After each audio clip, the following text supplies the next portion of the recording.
आइए क्या कह रहा है, देखो जरा स्टार्टिंग पॉइंट क्या कह रहा है।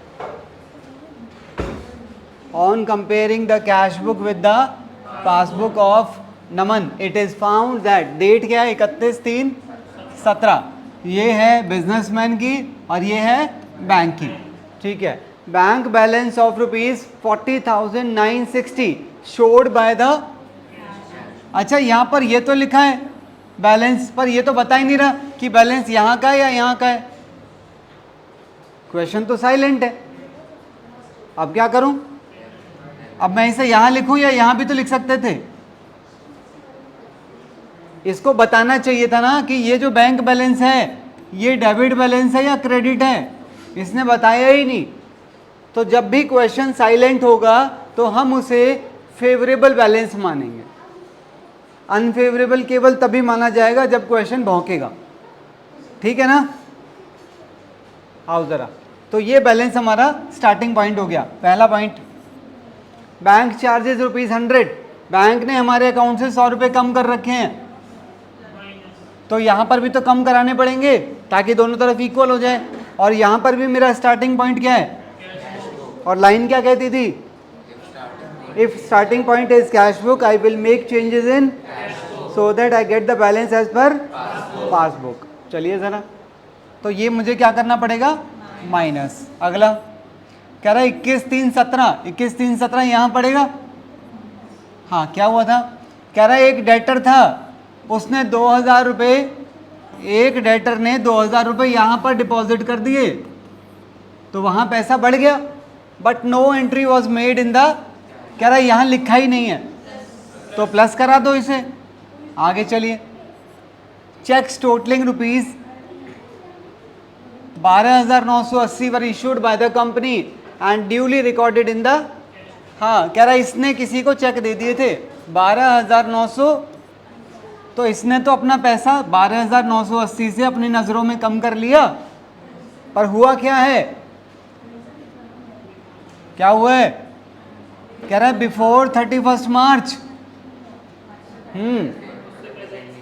But had not been presented at the bank for payment until after the date। ये क्या है, क्या है ये, हुआ क्या है, हाँ कह रहे ये बंदा यहां पर पैसे लेने यहां तक भी नहीं गया है, तो क्या हो रखा है, इसने यहां माइनस किया हुआ है और यहां पर क्या असर पड़ा हुआ है, 0, तो क्या करूं, प्लस कर देंगे। अगला, एक बिल था 6,900 का, ये कौन सा बिल है, बिल्स रिसीवेबल वाला बिल है जो हमने पिछले चैप्टर में सीखा था, बिल्स ऑफ एक्सचेंज के अंदर। क्या रहा, एक बिल था 6,900 का, it was discounted with the bank, is entered in the cash book without recording the discounting charges of ₹800 sorry. ये हुआ क्या होगा बेसिकली, ये हुआ क्या होगा, सुनो कहानी सुनो। इसने पहले किसी को माल बेचा होगा, मान लो एक्स को, एक्स डेबिट टू सेल, कितने का माल बेचा होगा, 7,700 का। फिर एक्स ने इसे बिल दिया होगा, उसकी एंट्री डली होगी bills receivable account debit to, यार बोलोगे,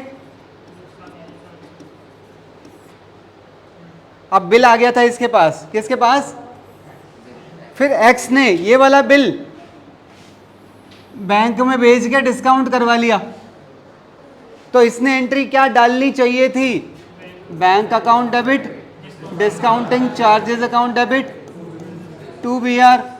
तो यहाँ पर 6,900 लिखने चाहिए थे, यहाँ पर 800 और यहाँ पर 7,700, यही करना चाहिए था।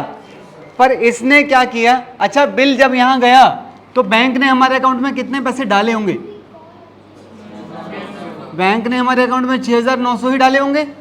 कह रहे इस बिजनेसमैन ने ये रिकॉर्ड नहीं किया, तो इसने यहां पर लिख लिया होगा टू बिल्स रिसीवेबल, कितना, ये लिख लिया 7,700 लिख लिया। तो इसने अपना बैंक बैलेंस कितने रुपए से बढ़ा रखा है अपनी नजरों में? 7,700 से। और वहां एक्चुअली कितने पैसे आए हैं? 6,900। क्या करूं? तो इसने ज्यादा बढ़ा रखा है, तो इसमें से 800 रुपए माइनस कर देंगे। लाइन समझ आई? अगला, ₹3520 is entered in the cash book as paid into bank on 31st March 2017 but not credited by the bank until the following day। ये हुआ क्या है? इसने कुछ पैसे भेजे थे बैंक में। कितने पैसे भेजे थे? 3,520 but not credited by the bank until the following day. तो इसने अपनी नजरों में पैसे उसी दिन बढ़ा लिए। कह रहा पर बैंक ने अभी हमारे अकाउंट में डाले नहीं है, तो इसने अपना बैलेंस बढ़ा रखा है अपनी नजरों में। वहां पैसे बढ़ जाएंगे पर वो कुछ दिन बाद बढ़ जाएंगे, पर फिलहाल तो मुझे इस डेट पे दोनों को इक्वल करना है, तो क्या करूं? तो माइनस कर देंगे हम इसे। ठीक है? लाइन को लिखने को लेके किसी के मन में कोई कन्फ्यूजन चल रही हो कि लाइनें कैसे लिखी जाएंगी? वो बहुत आसान काम है वैसे, कोई कॉम्प्लिकेट। फिर भी तुम्हें ऐसा लगे कि कोई लाइन तुम्हें परेशान कर रही है तो मुझे बताना। ठीक है? आओ। No entry has been made in the cash book to record the dishonour on 15 March 2017 of a cheque for ₹650 received from Bhanu। What is this? What is this?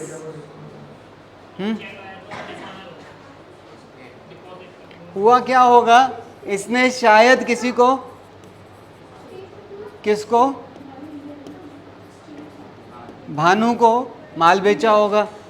Bhanu ने इसे चेक दिया होगा, इसने चेक बैंक में भेजा होगा। अच्छा, इसने जब चेक बैंक में भेजा था तो इसने यहां लिखा होगा और इसकी वजह से इसका बैंक बैलेंस बढ़ गया होगा। अच्छा, इसने तो चेक भेजा, इसने सोचा यहां पैसे आ जाएंगे। चेक वहां पहुंच के क्या हो गया? बाउंस हो गया, यानी कि डिसऑनर हो गया। तो क्या वहां पैसे बढ़े?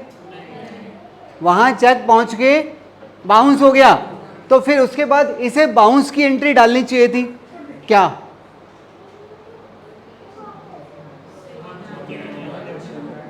अबे गधो, इसकी एंट्री बोलो पहले। भानु डेबिट टू सेल, पहले इसकी एंट्री होगी भानु टू सेल। इसकी एंट्री, उसने चेक दिया था।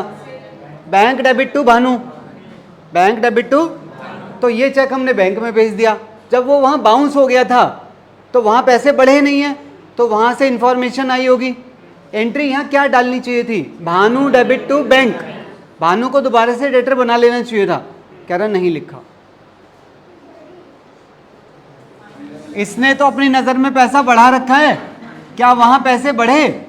ना बढ़े ना घटे, तो यहां पर 0 हो रखा है, तो माइनस कर देंगे। समझ आई? इसके आगे की कहानी मैं एक बार फिर से रिपीट कर रहा हूं ताकि आपका थोड़ा सा वार्म अप रहे चीज़ों के साथ। मान लीजिए यहाँ 100 है, यहाँ 1000 है, और यहाँ पर कोई आपका 200 है, यहाँ पर कोई 2000 है, ठीक है, और यहाँ पर आपका कोई 35,000 है, वॉट, ठीक है ना। अब हम क्या करेंगे? दोनों साइड का पहले टोटल करते हैं। मान लीजिए यहाँ का जो टोटल आ रहा है वो आ गया कितना? 42,000। और मान लीजिए यहाँ का जो टोटल आ गया वो कितना आ गया? 38,000। कौन सा बड़ा है? प्लस वाला। और प्लस बड़ा होने का मतलब जो हमारा बैलेंस आ रहा है वो भी फेवरेबल आ रहा है। कितना आ रहा है?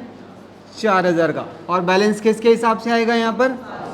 और पासबुक का फेवरेबल कब होता है? Credit balance. तो क्रेडिट बैलेंस एज पर, इसका दूसरा नाम favourable balance as per passbook. ठीक है।